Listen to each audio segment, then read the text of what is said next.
Hello student, कैसे हो आप लोग। आई होप कि सब अच्छे होंगे, मस्त होंगे और तैयारी बेहतरीन तरीके से कर रहे होंगे।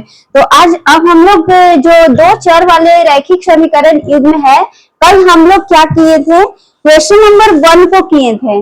तो आइए देखते हैं क्वेश्चन नंबर 2। क्वेश्चन नंबर 1 का क्वेश्चन 2 है ना, प्रश्नावली 3.1 का। तो क्या किए थे कल, तो आज जो करने वाले हैं वो पढ़िए। यहाँ पे बोल रहा है 5 पेंसिल तथा 7 कलमों का कुल मूल्य कितना है, 50 रुपया है। जबकि 7 पेंसिल तथा 5 कलमों का मूल्य, कुल मूल्य ये 46 रुपया है। एक पेंसिल का मूल्य तथा एक कलम का मूल्य ज्ञात कीजिए।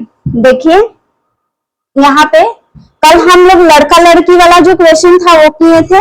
आज उसी प्रकार से जो है ये पेंसिल कितना है, तो पहले मानेंगे।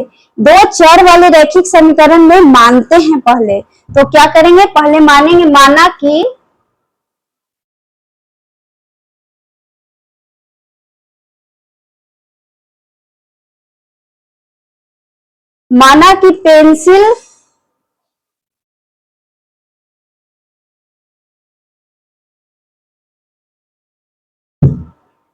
माना कि पेंसिल की संख्या कितना, x,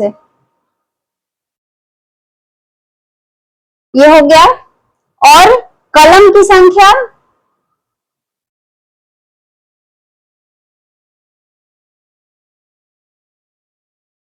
y, ये हो गया।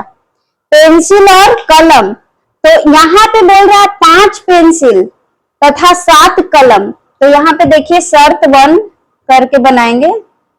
शर्त 1 में क्या बोल रहा है, 5 पेंसिल, यानी पेंसिल कितना है, x। तो यहाँ पे लिख देते हैं 5x। अब क्या बोल रहा है यहाँ पे, 7 कलम का कुल मूल्य। तो 7 कलम यानी कि 7 कलम कितना है, y, यहाँ पे y। अब कुल मूल्य यानी कि ये दोनों का जोड़ कितना है, 50 रुपया है। ये हो गया। यहाँ पे देखिए 5 पेंसिल और 7 कलम। तो इस समीकरण क्या हुआ, फर्स्ट हो गया, समीकरण फर्स्ट। अब इसमें देखिए ये ग्राफीय विधि से, जैसे कल दिया हुआ था यहाँ की ग्राफ विधि से हल कीजिए, तो इसमें भी वैसे ही करेंगे जो कल ग्राफ बनाए थे। तो पहले इसको बॉक्स में x का मान और y का मान जान लेते हैं, है ना। देखिए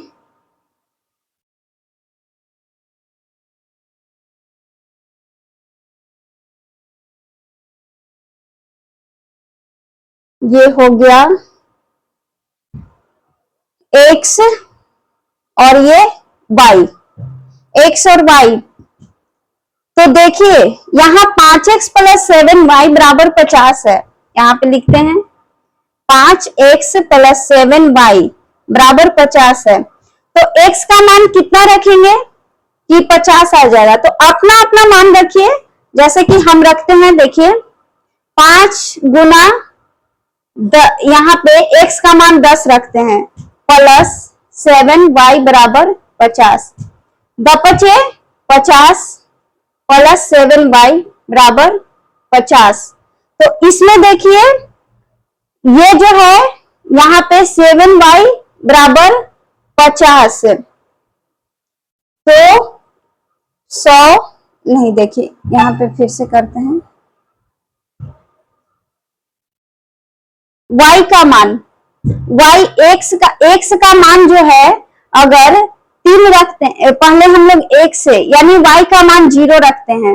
y का मान 0 रखने पे तो 5x प्लस 7 इंटू 0 यानी 50। देखिए हाँ, जब हम लोग x का मान पहले नहीं जानेंगे तो y का मान भी रख सकते हैं। तो देखिए 7 0 जा 0, 5x प्लस बराबर 50, यानी 5x बराबर कितना आया, ये आप लोग को आता है। तो x का मान 10। जब हम 7 का मान 0 रखें यहाँ पे, तो y का मान 0 रखें, ये हो गया। तो x का मान कितना आ गया, 10। अब देखिए इसमें कैसे होगा, ये 10 हो गया। तो इसमें रखिए, y का मान यहाँ 0 हो गया। अब उसमें कितना रखेंगे, तो x का मान पहले देख लेते हैं कितना रखते हैं, 5x प्लस 7y बराबर 50, ये हो गया।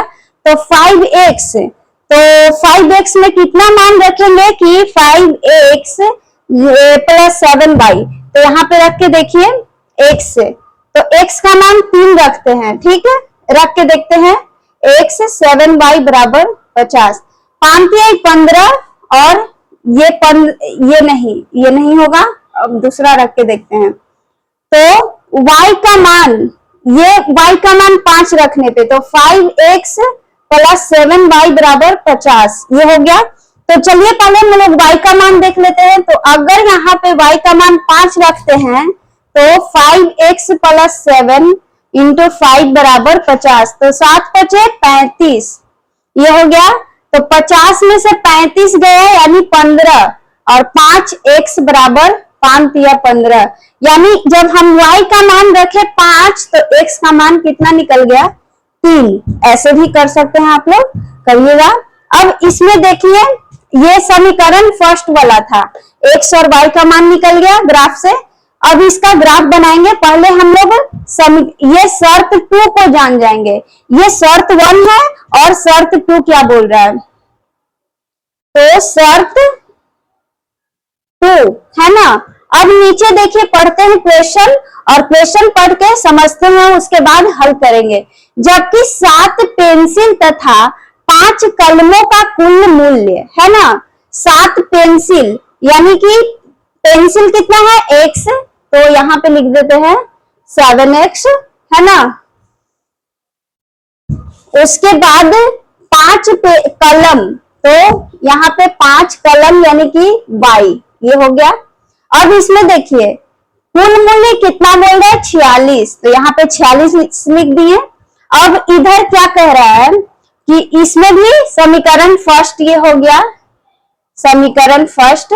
अब इसमें देखिए कितना जो 7x है, तो 7x प्लस 5y बराबर 46, तो x का मान रखेंगे। अगर x का मान रखने पे y का मान निकलता है तो y का मान ठीक रहेगा, और y का मान x का मान नहीं निकलता तो फिर y के मान रखेंगे, जैसे भी निकल जाए। तो यहाँ पे चलिए बॉक्स बनाते हैं, ये हो गया x और y, ये हो गया। अब देखिए x 7x प्लस 5y बराबर 46, तो x का मान हम लोग 3 रखेंगे, यहाँ रख के देखते हैं, अभी बन जाएगा तो ठीक है। तो 7 3 प्लस 5y बराबर 46, तो 7 या 21, और इधर जब आएगा 46 में से 21 जाएगा, 6 में से 5 4 गया, 6 में से 1 गया 5, और ये 4 में से 2 गया 2, यानी 5y बराबर 25, तो 5 पचे 25। तो हम लोग सही सिद्ध किए कि x का मान अगर 3 रखेंगे तो y का मान कितना आ जाएगा 5 आ जाएगा, ये आ गया। अब इसमें देखिए, इसमें रख के बताइए कितना होगा x का मान। तो x का मान अगर देखिए यहाँ पे, चलिए 5 रख के देखते हैं, तो 7 5 35 और 5y, तो 35 में 46 में से 35 जाएगा, 6 1 और 4 में से 3 गया नहीं। अब इसमें देखिए x का मान 8 रखते हैं, तो 7 8 56, ये हो गया, प्लस 5y बराबर 46। अब 56 में से 46 गया 6 0, 5 में से 4 गया 1, और प्लस 5, इधर 5y कर देते हैं। ये जब इधर आएगा, देखिए यहाँ पे समझिए, ये 5y है तो ये 46, अगर ये प्लस में है इधर आया तो पक्षांतर में माइनस हो जाएगा, तो इसको घटाएंगे तो कितना आएगा, ये 5y है, तो इसको घटाइए तो 0, और 5 में से 1 गया 4, यानी 5 में से 4 गया 1, ये 5y बराबर कितना है 10, तो 5 दूना, ये 5 दूना का 10, यानी y बराबर कितना आया, y बराबर -2। तो यहाँ पे हम लोग कितना रखे थे मान कि यहाँ पे 8 रखे थे ना x का मान, तब तो 7 8 56 हुआ, और y का मान कितना आया -2।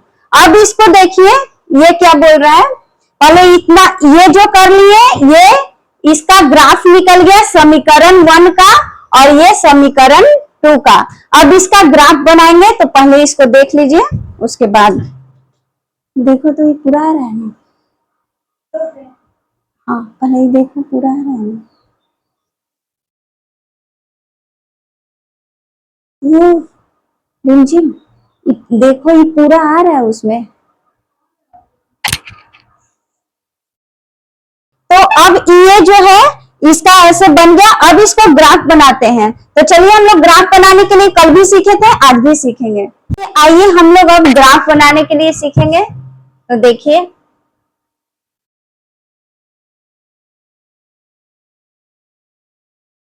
ये हो गया, बीच के कॉर्नर से इसको लाइन को सीधा खींचेंगे। देखिए यहाँ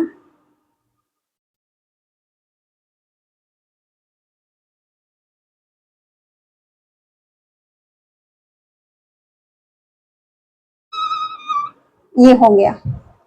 तो इसको चलिए देखते हैं, इसको और बीच में कर देंगे क्योंकि इधर की संख्या ज्यादा है,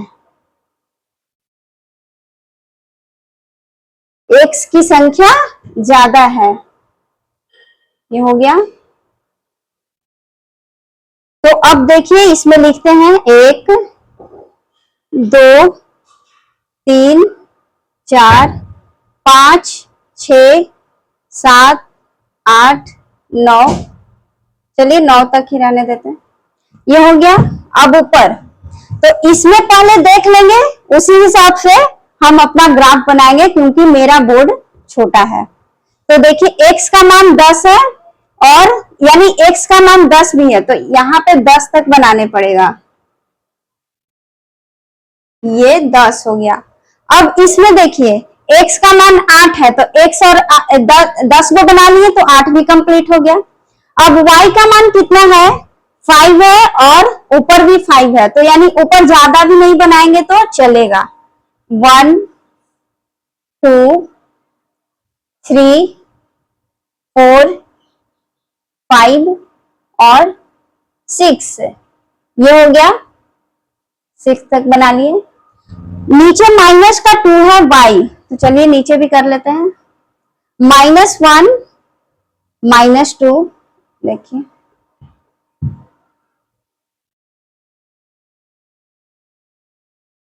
-1 -2 माइनस का 3 माइनस का 4 तक बनाते हैं, ठीक ना। इधर भी कर लेते हैं वैसे भी, -1 -2 -3 और -4। तो ऊपर वाला क्या है, y है, नीचे वाला y डैश है और इधर क्या है, x डैश है और इधर x है ना। और बीच में मूल बिंदु 0, ये हो गया मूल बिंदु जिसको कहते हैं। तो इसमें क्या है, अच्छा अब बताइए इसमें भुज कौन है और कोटि कौन है। तो इसमें भुज किसे कहते हैं और कोटि किसे कहते हैं, चलिए हम लोग देखेंगे। तो भुज जो है वो x है ना, यहां पे लिख देते हैं। देखिए भुज को क्या कहते हैं, x, और y को क्या कहते हैं, कोटि, y को कोटि। तो भुज को x और y को कोटि कहते हैं। तो चलिए इसमें जो x है, x कितना है हम लोग का, 10 है और y कितना है, 0 है ना। तो यानी कि x 10 और y 0। अब इसमें देखिए पहले फर्स्ट समीकरण में देखेंगे कि x कितना है, 3 है और y 5 है। तो x यहाँ पे देखिए 3, ये हो गया, और y कितना है, 5, यहाँ पे ये हो गया, ये हो गया, है ना। अब x बराबर 0, y बराबर 0, यानी कि ये 0 है, यहाँ यहीं पे समाप्त हो जाएगा। और x बराबर कितना है, 10 है, ये 10, x बराबर, तो ये तो 10 है। तो जब यहां से ये जो है, ये इसको काट देगा, क्योंकि x का मान y का मान 0 है, तो y का मान तो ऑप्शन यहाँ पे होगा। तो यहाँ पे देखिए बढ़िया से काटते हैं इसको।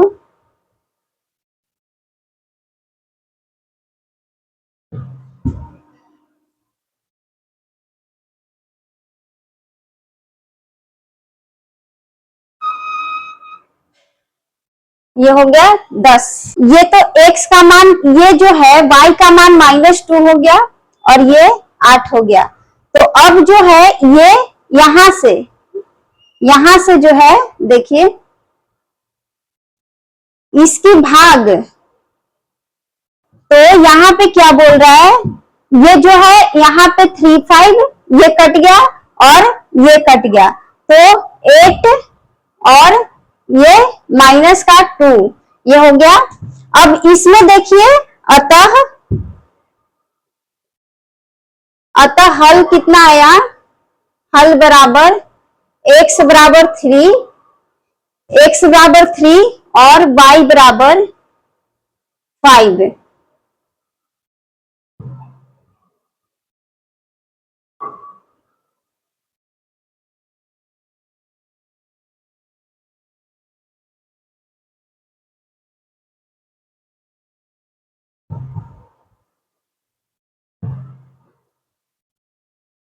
ये हो गया समीकरण फर्स्ट और ये समीकरण सेकंड। यहाँ पे 0 और 10 को काटा है। तो इसी प्रकार अतः x बराबर कितना 3 आ गया और y बराबर 5 हो गया। तो इसको आप अपना ग्राफ में बढ़िया तरह से खींचिएगा और बनाइएगा। ये यहाँ नहीं होगा, इसमें खिंचा नहीं रहा है, इसीलिए ये यहाँ की कॉर्नर पे जाएगा। यहां से बीच से आप जाइए ना तो अपने आप ग्राफ खिंचा जाएगा। देखिए, तो इसको मिटाते हैं, देख लीजिए।